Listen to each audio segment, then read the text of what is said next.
Ako nga pala si SK Paulo. At dito na nga magsisimula ang panibago kong kwento. Ako nga pala, katulad nyo din ako, probinsyano at nangangarap na tao.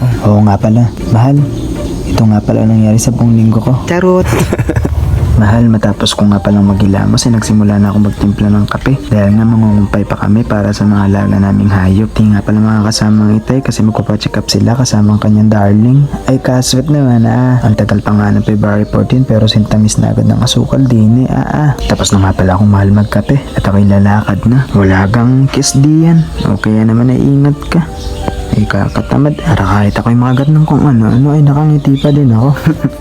Area, daw tunay Eri nga na yung mga ginapa sa damo sa tubigan. Kaya naman di na kami mahihirapan sa pangungumpay. Siya nga pala si John Saint alias Tutoy. Kasi nga lalaki siya. Dahil kung babae siya, dapat neneng ang palayo niya, di ka? Hays, gamitin natin ang ating sentido de common. Pero bukod sa biro ay masipag yan. Mabait na bata. Kahit nga siguro suntukin mo ay di gaganti yan. Pinupuno nga lang namin ang aming mga sako at kami aalis na. Dahil baka gutom na ang aming mga baka. Dahil nga dun sa aming inuulahan ay wala nang damo at satsat na. Kaya nga nangungumpay kami para hindi mumayat ang aming mga baka. Eto nga kami, daladala ang pinaghirapan. Dugot pawis ang aming inalay para sa isang sakong damo na ipapakain sa baka. Maraming beses na pwedeng ibenta, ang kaso ay maliit pa.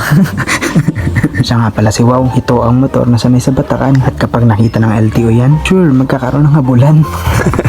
Si Wow nga pala ang gagamitin ko ngayon. 8 taon na nga pala sa pamilya namin siyang magsiservisyo. Kaya minsan hindi kami pinahamak nito. Kaya naman saludo ko at kampante kapag siya ang gamit ko. Pero ang inasabing mas malakas pa sa kalabaw, I wanna ride brum brum.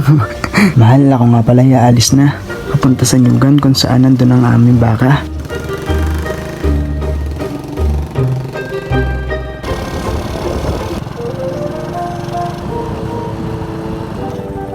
Pagkarating ko nga ay nakita ko na ang kanyang saya. Pakasosyal naman ang bakan to. Hinahatiran pa ng pagkain ng poging tulad ko. Bali nga pala 2 ang baka namin. Ito nga pala ay sa ate at inaalagaan lang ng aming ama. At yung isa naman ay bulo pa at malapit lang yun sa amin. Kaya inuulan na lang para may makain. Pero nga iiwan ko na lang sa kanya at babalik na lang kapag papainumin na siya. Abay sa sobrang mahal ko yan ay parang gusto ko pambila ng mineral water para sa inumin niya. Pagkatapos nga nito ay umuwi na rin ako agad. At pagkadating ko nga ay saktong may parcel na dumating. Kaya nagpalit lamang ako at nag-unboxing na rin. Wala pa nga ang February 14 ay may regalo na agad na dumating. Ito nga pala yung piso iPhone ay pinadala sa atin. Kaya abang-abang mga anak mayaman kasi ito ipamimigay natin. Ay rin nga yung pang wall decor yung inalagay sa wall. Malamang hindi ka nag-iisip. Sabi nga ng kuya at itay ay ingatan. Baka daw maputol. Sana all iningatan. Pero di ko kaya bumitaw, ika'y masasaktan dahil pangako ko'y walang iwanan. Medyo mahal ng pagkakabili din kaya sana ako din mahal.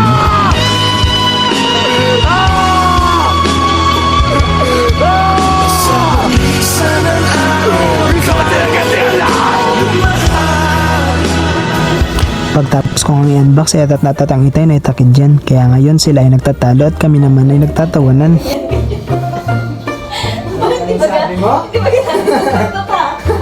Ang Doña Helen naman ay nakapanood lang. Tamang support, ganun. Ay kaswet Kinagabihan naman yan ay may 7th birthday kaming aayusan. Hiringa na ay doon sa zona. Bali na ihatid ko na nga pala ang kuya at sikit at doon na naghintay. Mukhang si Tutles ay mapapalaban sa maputik na daanan. Pero okay lang yan. Wanna ride? Brum brum. Ere nga papasok pa sa Makiti dadaan at iniwan ko nga si Tutles kay tiyasin niya kasi hindi na kayang pumasok pa loob.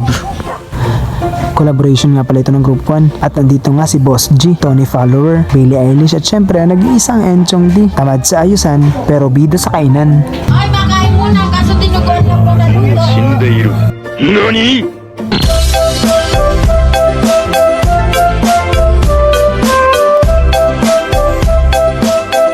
Pagtapos nga namin kumain, back to work ulit kami. Ang kaso ay naantok na ang mga pips kaya napagkasunduan namin na umuwi na lang at bukas na lang bumalik. Nagkape nga lang kami sa bahay na may kasamang kwentuhan at siraan ng buhay-buhay. Dahil chismis ang bumubuhay sa amin sa araw-araw.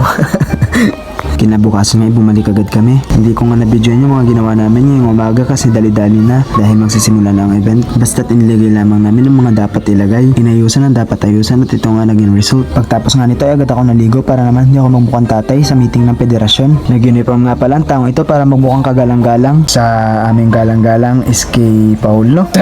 Hinawi-hawi ko nga lang dito ang buhok ko at umarap sa salamin na parang si Piolo. Sabay kuha ng sapatos na mabango at nag-jacket na parang si Cardo. Dali-dali na nga ako dahil si Boss J umiinit ng ulo. Kinabahan tuloy si Toothless kaya one ride brum na agad. Pagkarating ko nga sa munisipyo ay pumunta na agad ako sa Liga Building. Hindi para makinig kundi mangulit sa mga kapwa ko ka SK. Hindi pa nga nagsisimula ang meeting ay nagliligalig na agad si Tea at si Cha.